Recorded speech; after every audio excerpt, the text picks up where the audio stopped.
Step into the action with CFL Game Zone. Play games, win prizes, and connect with fans from across the world.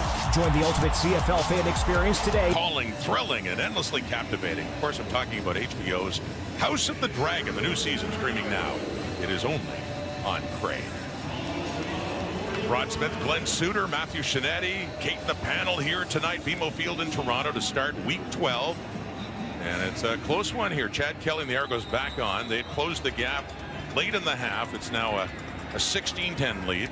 3 on the board more for Saskatchewan. So on that sweep, it's Denarian Grant. Cuts the corner, tries to stay in bounds, but a good pickup in a rare offensive play for their special team star, Denarian Grant. Yeah, get him in there, mix him up a little bit, get the ball in his hands. We've been talking about the great directional kicking by Saskatchewan that has limited the return possibilities for Denarian Grant. So Ryan Dinwiddie saying, hey, let's hand him the ball. Look, can you see Matthew? Hey, Matthew Shinetti can backpedal. Boy, he's quick on his feet. Saw Milt earlier. Guys showing some hustle down on the field. 2nd and 4. Maybe Matthew should race Milt. There you go. Made for TV event, isn't it? With time, Kelly off to the right for the first down and gets it. That's Kadeem Carey. Has the catch, gets it across midfield. That is easily enough to move the sticks for the Argos. Yeah, that extra time for Kelly allowed the routes to develop, and he needed to wait a few extra seconds for those underneath routes to open up, because the longer you hold it, the deeper the linebackers get and the secondary, and then you're open underneath like that to Kadeem Carey. So a reception for Carey that time, the CFL's 3rd leading rusher, and back on the ground he adds to his rushing totals. His back-to-back touches this time with a carry for Kadeem, and inside the Rider 50 on that one. Picks up about 5-6 yards. You know, when you look at a stat line like tackles for losses or fumble recoveries, and then overall tackles, and that's one where Jameer Thurman is a leader, you just start to say, what does that mean exactly? What it means for defenders is that they're around the ball all the time. Handing off to Carey again on a 2nd down and 4. And he gets it inside the 45 and very close to, looks like, another first down. Fill that gap. Now Kadeem Carey is going to duck this tackle, but watch Jameer Thurman. Slide towards, press the line of scrimmage, scrape off that block, and get right in the hole. Kadeem Carey sees 6 and goes, whoa, get underneath that, and gets a couple extra on the dive. At one point, the Argos had fallen behind in the first half by 13 points. They got the next 10. Now it's a 16-10 game, but Toronto starting to threaten again. And it is way better on 2nd and 5 than they do on 2nd and 10. My Captain Obvious. They got a little more than 5. 2nd and 6 coming up, but to your point, easier to execute now in the 2nd down, but they're chasing Kelly. Flushed out to the right. Brian Cox, the close quarterback and receiver, because Coxie's going to keep working with his routes, and Chad Kelly's going to escape here. He finally gets outside and contain. We've seen him do this. We saw him do it a ton last year, and then Coxie gets that left foot inbounds. You only need one. And boom, right there. Beautiful work on the sideline for DeMonte Coxie, who appeared to have a touchdown, or so we thought, in the first half, only to get a different angle and see that that ball had been rocked. So down at the 10, it's a 1st and goal. Quickly down near the 1-yard line. A quick one coming in is Coxie. It'll be a 2nd and goal coming up as the Argos are close to that Rider end zone again. Kelly wants to see if he's got a one-on-one on the backside. He tried to get Milligan to move closer to the middle on that play. And they go tempo. They hand off to Carey, and the Riders, they stiffen up. Looks like a little loss. Brian Cox in there. Jameer Thurman as well. That Rider defense. Last time in this situation, Toronto went with a shotgun formation, and they were a couple yards from the goal line. Ford, he didn't. His elbow. 24, not 25. My bad. Right on the last, but on the last time they were down there, it was Carey. And it didn't work out. End zone lock near nearly intercepted. My goodness, Deontay Williams could have snuffed that one out with a pick, and he knows it. That close in the end zone. Yeah, there's no way that 4 receivers should be that close together there.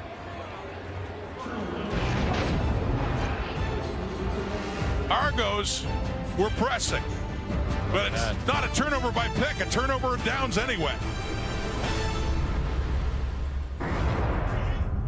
This program is extremely important to give women an opportunity to get their foot in the door. I absolutely would never have had an opportunity like this had the program not been available. Camp has provided me with a lot of hands-on exposure that I didn't think I would get. There's nothing really like that feeling when you get goosebumps after a game-winning play. So I wanted to have a career where I could help make those moments happen. It gives women a chance to make a difference that we might not have otherwise been given, which is by the Riders, increasing the lead to 16 to 10.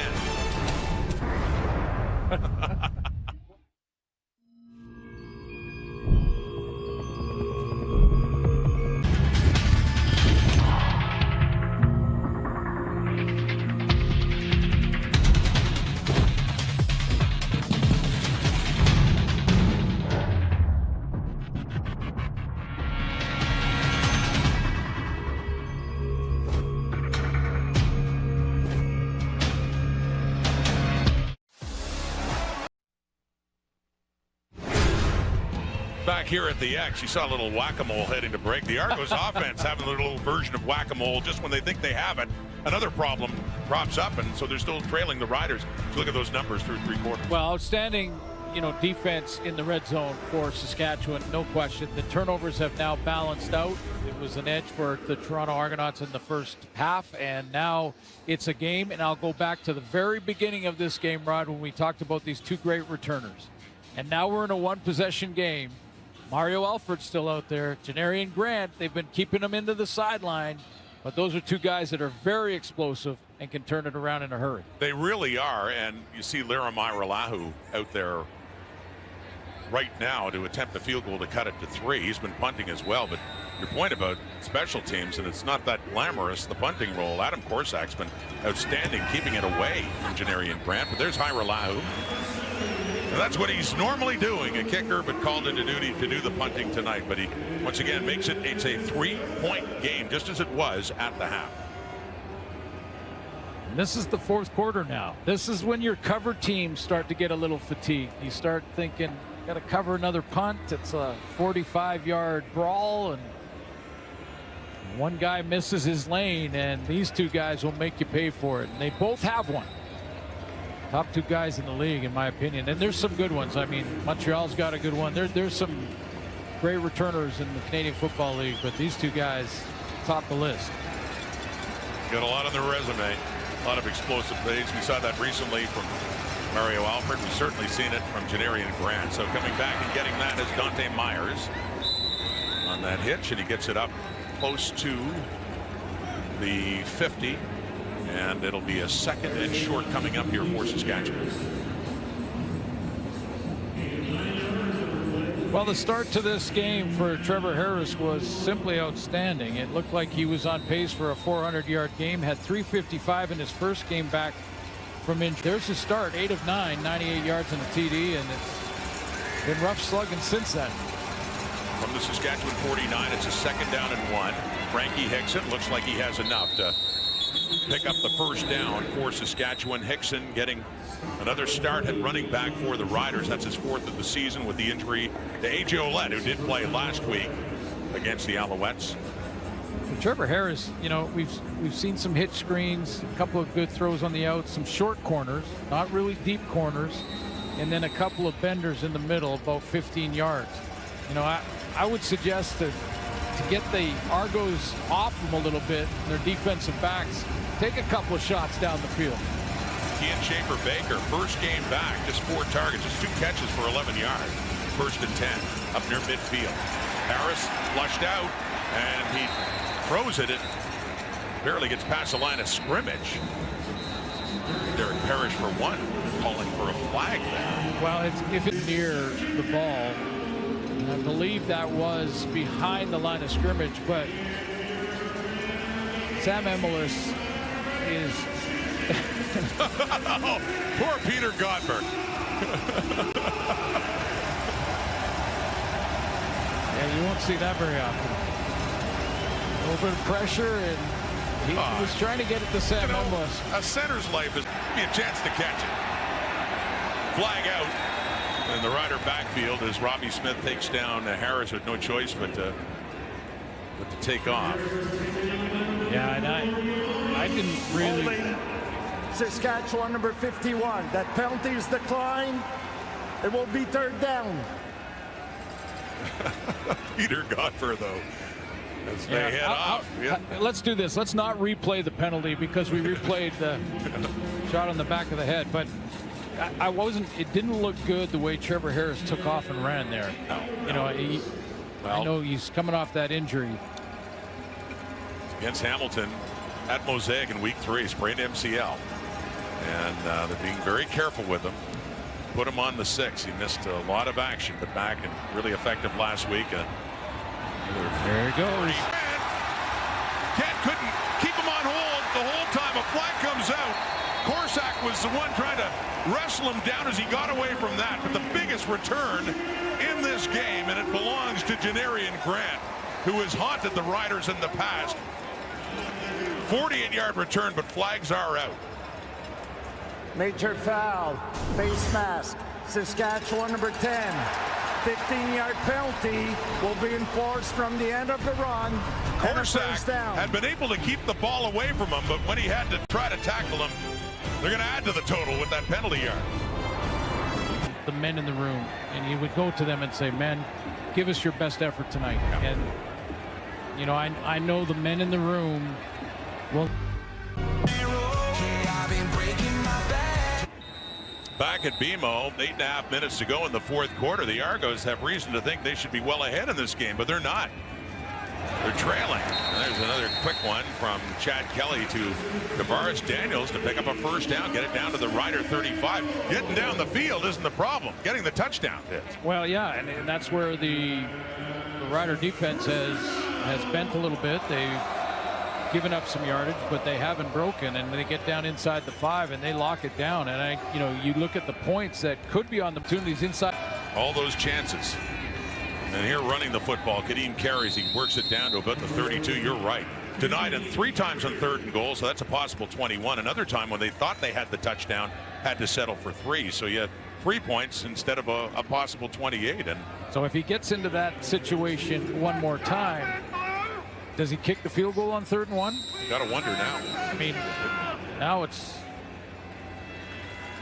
tying the game, and now you're deep into the 4th. 3 times on a 3rd and goal from the 1. Last time out, they had a 1st and goal down there at the 1. Just couldn't punch it in. Kelly to the right. It's caught down around the 25. That's Mackay Polk with another catch and another first down for Toronto. Past the midway point of this fourth quarter as the Argos are trying to improve to 6-4. Jameer Thurman flew out there for me. That throw bang on.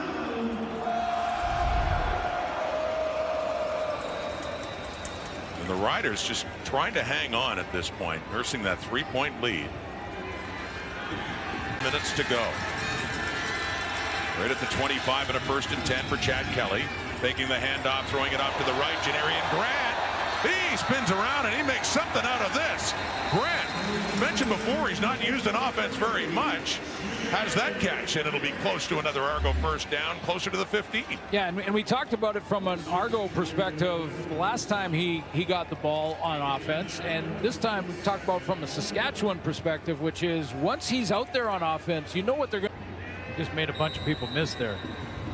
Whenever you see a star returner used in offense, you know they're just trying to, you're right, trying to get him in space and let him work his magic. He certainly did nice. Interesting. He turned around when the call was that running play.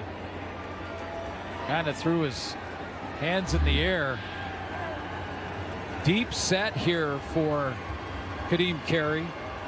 Really allows, and guess who fills the hole? Micah Johnson in the backfield. Been known to do that the course of his great career. And so 3rd down, and they get pushed a few yards back, and it's a definite offense they've had in the second half.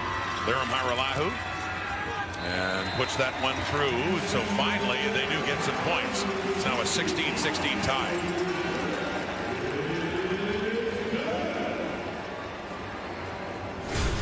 The CFL coming to CTV. And these are the games you'd be able to see all on Saturday, 3 p.m. Eastern, starting September the 7th. That would be the Banjo Bowl. Saskatchewan versus Winnipeg. A week later, Ottawa versus Hamilton. But good slate of games. Yeah. And the East Final and the Eastern Semifinal and the Grey Cup, all to be seen on CTV. Yeah, that's fantastic. Get to every corner of this country. And we kick it off with the Banjo Bowl. That's a great way to start that rivalry. The traditional rematch after their Labor Day matchup in Regina. That one always in Winnipeg, the Banjo Bowl. September 7th. Here's Trevor Harris, open receiver 2. Who keeps going? That's Samuel Amelis. Oh my goodness, and the way he was tackled awkwardly by Mark Milton, but a great play by Amelis to get the Riders offense going. Yeah, this was what I was suggesting, about 2 or 3 series ago for the Rider offense. Like, even if you don't complete this, you plant a seed in the DB's head that you are going to throw it deep. You will throw it deep down the middle, and Amelis, it's a nice job of making that catch. Boy, it's amazing he got up and was fine, because that looked like it hurt. I'm going to say you fear for them when they're going down like that awkwardly for the knees, but it's turned up. 1st and 10. Argo 36, Saskatchewan. A lower throw. It is caught to get it after a pickup of about 5 yards for Saskatchewan. Trevor Harris had to pick himself up off the turf on that one. He threw right into the teeth of that blitz.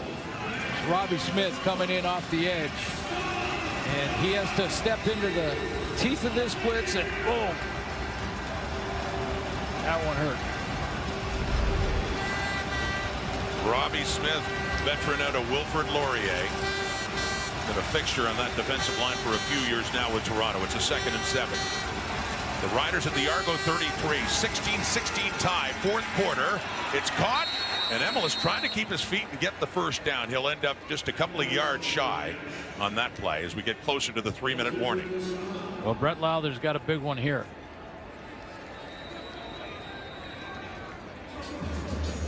And so far, he is having a better night at 3 for 3, and yes. Now he's got to think about it, because it's a 3-minute warning. 3-minute warning as they think about trying to get a 3-point lead again restored. Depend on Brett Lowther coming up. We're getting late here at BMO, 4th quarter.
Football is presented by New York Fries. Give your taste buds something to cheer about at Hit 4 tonight.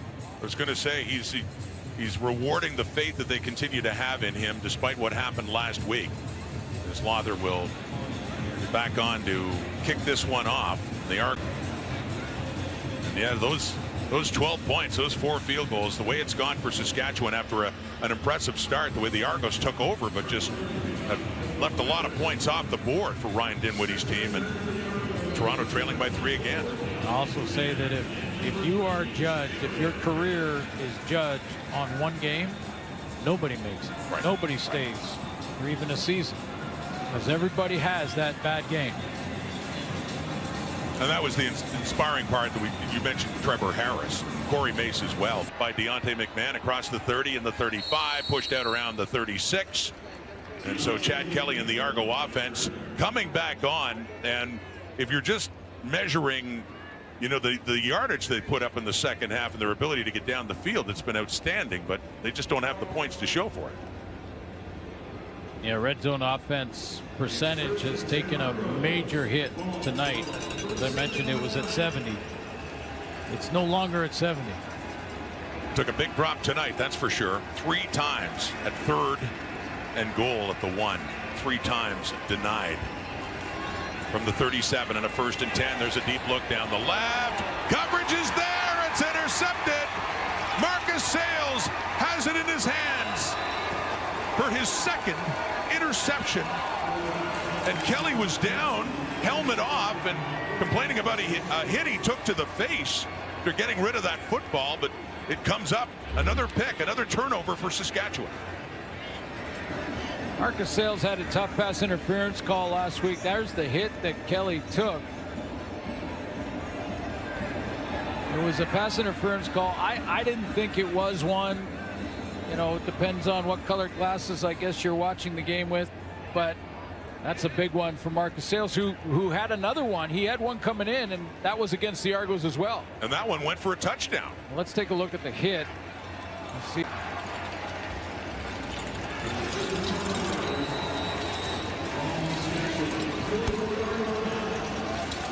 Miles Brown coming in, got his shoulder up high in the face and the helmet of Chad Kelly. But yeah, Marcus Sayles against the Argos back in week 5 picked off Cameron Dukes, took it for a touchdown. One of 4 interceptions that Dukes had thrown that night. And the Argos loss at Mosaic. Timeout. Timeout. Toronto. I was going to say it looked like Miles Brown lowered his shoulder enough to hit the target zone below the neck, above the knees, clearly above the knees, but we'll take one more look at it. There's already been a play run, so they're not going to go back now. But there he is there, and watch how he dips his shoulder here. He gets an inside move, and then see how he dips, tries to take his head out of it, and dips the right shoulder and hits him right in the chest plate. It's a good solid hit. Yeah, hit him lower, and saw Kelly take off the helmet and pointing his jaw area. But 2nd and 8. Bottom line, Saskatchewan football. Saskatchewan lead. And it's late. 2.5 minutes.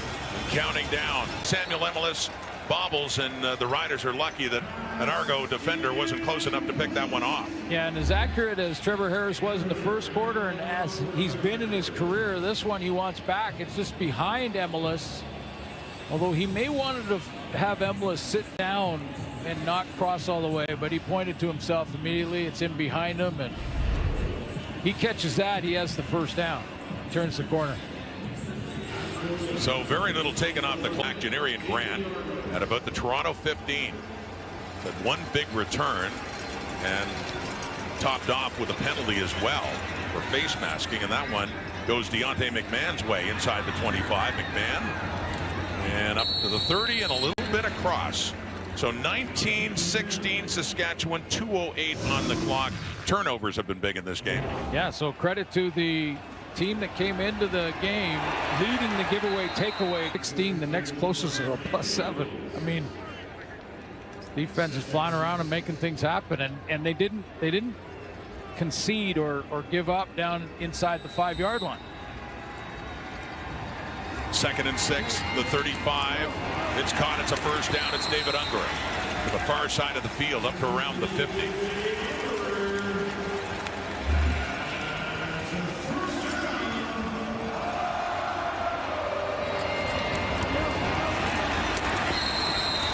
Unger has quietly had a pretty good night too. Season on the 6th game after a productive season, his best season of his young CFL career with Toronto last year in his first season with the Argos after starting with Hamilton. So Unger the catch. It's up at the 50. It's a first down. 4-man rush. Kelly steps up. He puts it over for Carey, and it's a little bit short as Carey's not able to get his hands on that as it rated as shoe tops. It's incomplete. Big down here, but take a look. Depending on how much time this play takes, likely 3-down football for the Argos. Kelly doesn't have to necessarily throw it for the first down. And first time this season an Argo quarterback has hit the 300 mark. as Kelly does in his first game coming out of the suspension. And back to pass again. Over the middle, deeper, in coverage too. Daniels, Deontay Williams was there to help knock that one away, and a 3rd down and 10 is coming up Toronto. That's what my point was. If you know, because of the time left on the clock, and you're Ryan Dinwiddie, that you're going to go for it on 3rd down, that you have to go 3rd down. You know, you don't necessarily need to throw it 30 yards on that play. You know, even if you go screen and get 7, now you're 3rd and 3 rather than 3rd and 10. This plays into Saskatchewan's defense hands. Different than goal to go, but nonetheless. Where's Revis? Yeah, 3rd down for the Argos has not been kind. We got movement. Looks like the rookie right guard, Van Dal, who's been flagged earlier for procedure, and it looks like it's going against Toronto.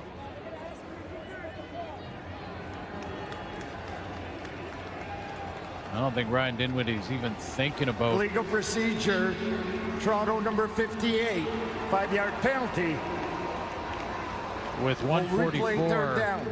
Now the penalty stops the clock until they snap the ball. But when you're Ryan Dinwiddie now at 1:44, I think you're looking at, you got to go.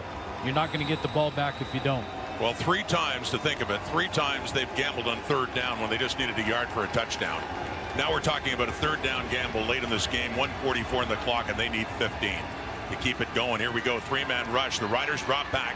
Kelly looking for that 1st down. It's caught, and they do have it. Ungerer, the reliable receiver for the Argos in this drive, has the catch, and it is a big 1st down for Toronto. This drive continues. Yes, it is, and that one is all on Ungerer because that was a little underthrown. It's a long throw for Chad Kelly to get it all the way over there to the sideline. He had to come all the way back. 2-3 hard steps back, but still a yard beyond the sticks. So that 3rd down gamble does pay off. 1.5 minutes to go. Faking the handoff. Throwing and dropped. Intended for Daniels and couldn't hang on. And that would have been another Argo 1st down in indefinite field goal range. Yeah, I would suggest on those throws going into the middle where the linebackers hang out, the ones that are high and behind you become that much harder. There's just that thought that here comes Jameer Thurman or one of them. Well, Daniels was able to get a touch on the ball, but yeah, that was tricky, high and behind. Incomplete, 2nd and 10. The Rider 48 swinging it out. Carey. Some valuable real estate here too for the Argos, even without a 1st down, to get it closer for Lirim Hajrullahu for a field goal try. And getting it down around the 43. We're looking at about a 50-yard try to tie the game. With a little bit of a breeze, according to the flat of the breeze at his back. And Mario Alford back there, just in case. Well, for either of these returners tonight, yeah, that'd be a killer, a missed field goal with them returning it. Seen that from Alford. Hajrullahu made some clutch kicks for the Argos in his return to the CFL this year. This is to tie the game. And it started left, but it went back, splits the uprights. 19-19, 1:02 on the clock. 1:02 is a ton of time. Which makes us bring up the name Brett Lother again, and we do wonder. Well, you know, he hasn't missed tonight, 4 for 4, and is it going to come on his foot with a chance to win the game? We shall see what happens with. Till last week, I mean, that would have been his worst game against the Alouettes, but we braved too. He had a walk-off winner in Hamilton. Sure. He's made some big kicks for this franchise. Yeah, no question. And you know, his kicking percentage this year isn't good, but and when you compare it to the rest of the kickers in the league too, they're having an outstanding year. Yeah. I mean, most of the kickers in the league are just yet. No. In BC. So, you know, guys, that's happening as well, which puts it in contrast even that much more. But yeah, you know, right now he is fighting off the demons. He's fighting off the negative thoughts. No matter how good he's played tonight, this might come down to one more for him. And it's tough. Now, what he's hoping is that number 2 just ends all the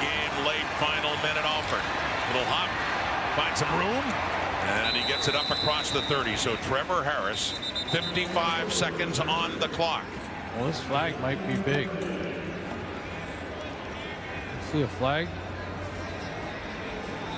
There is a penalty about the... During the return, holding, Saskatchewan number 28, 10-yard penalty, first down. It is big. A holding call that pushes them back. So instead of being just across the 30, knock 10 yards off that and begin where the holding penalty was, and then 10 further back. So much further. They marched that ball off inside the 10, down to about the 8-yard line. So a long way to go, even for the possibility of a field goal in 55 seconds in a tie game. The Argos just think can turn over the other way. Well, if they don't get a first down, it'd be interesting to see how much time actually they take on the clock, because you're right. Argos, you're right. They'd be licking their chops. Here we go. Big first down. Harris. Oh, they got him. He barely stays out of the end zone. Trevor Harris is sacked. If they got him in the end zone, it would have been an Argo lead and getting the ball. But as it stands, Harris did go down just outside the end zone. Ralph Hawley getting to Trevor Harris. Yeah, you know, it looked like he knew that he was right there, and Hawley had him and was going to try. He was going for the safety. Harris fought to get back to the goal line. I think he landed right on the white stripe, but there he is there. I mean, this is a guy who has just got the bull rush down pat. The entire pocket collapsed, but you saw Trevor look down, see the white stripe, and think, I might give up 2 here. They had a long way to go for a first down, 17 yards. It's caught. Schaefer Baker. That'll silence the crowd. What a big second down play. Or was it whistled down beforehand? Prior to the ball being snapped, Saskatchewan called timeout.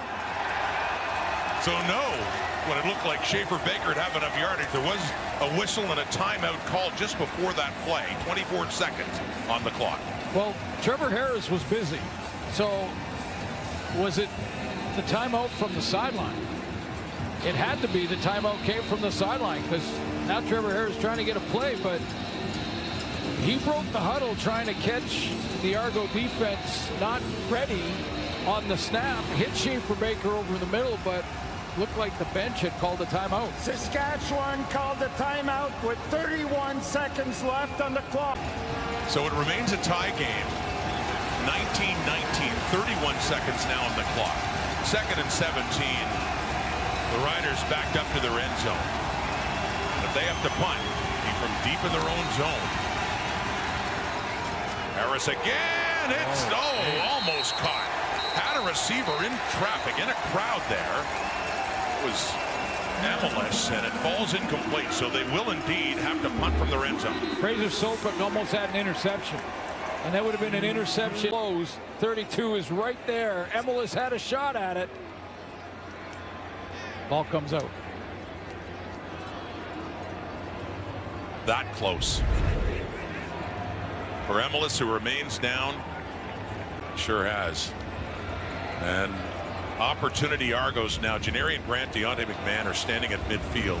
It'll be a while as they tend to Amelis. But Adam Korsak, who has punted so well tonight, 46.7 average and really well placed. And a big demand on him right now to have a big punt, but also try to position it again that they can't have the big return and get themselves in the field goal range. They'd be close in this.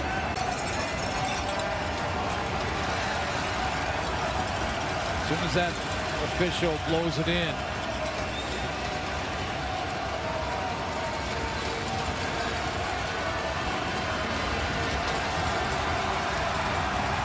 Good chance regardless here. Korsak very deep.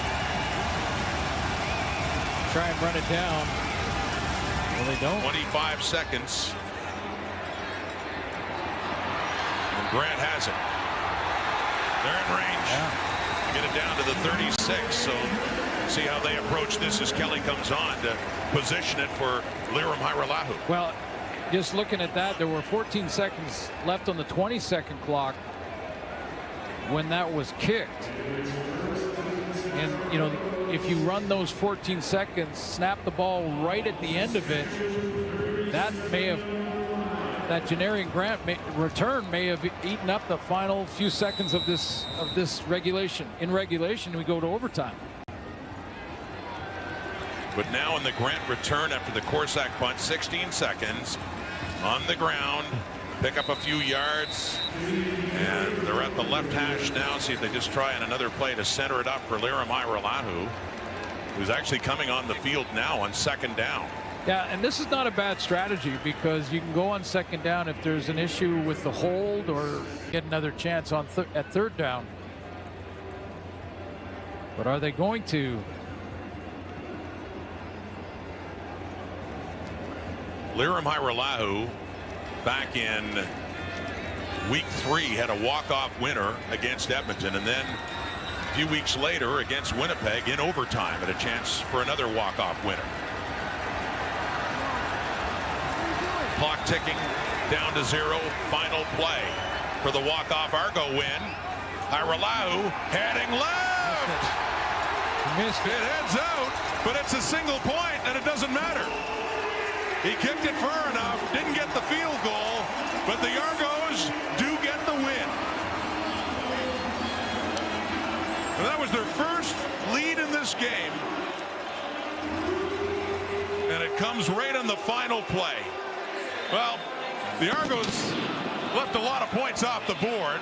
Ultimately, they just had enough, just one more than the Riders did. Yeah, and this is going to open up a whole bunch of discussion throughout the week about winning a game on a missed field goal. But listen, it's a long discussion. It's a hamster wheel one, and let's just congratulate the Argos because you're right. They left 28 points on the board inside the 5-yard line. Good play by the Saskatchewan defense, yes, but that single wins the game. We're just disappointed there wasn't a chance to kick it out of the end zone in a classic CFL finish, but he hit it far enough. Chad Kelly returned after missing half the season. The Riders and their defense did a wonderful job to keep the Argos from scoring more touchdowns and running away with this game, but ultimately on the final play, Hajrullahu, a walk-off rouge. Milt Stiegel night in Toronto. The Argos win and get to 6-4.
Cheers, Insiders. Thanks for hanging out with us tonight for the Argos matchup against the Roughriders. Tonight is a big game. The Argos have to get it done tonight. They've got a couple big matchups coming up against some Eastern teams where they've got to get the full points if they want to make a run towards a playoff spot. Thank you for being here. Please take a minute and make sure you've hit that like button down below. As well, if you're new, please hit that subscribe button and help us grow this awesome community for Toronto sports called Toronto Sports Insider. Thanks for being here. We'll see you guys back in the chat. Let's go, Argos. Let's finish strong.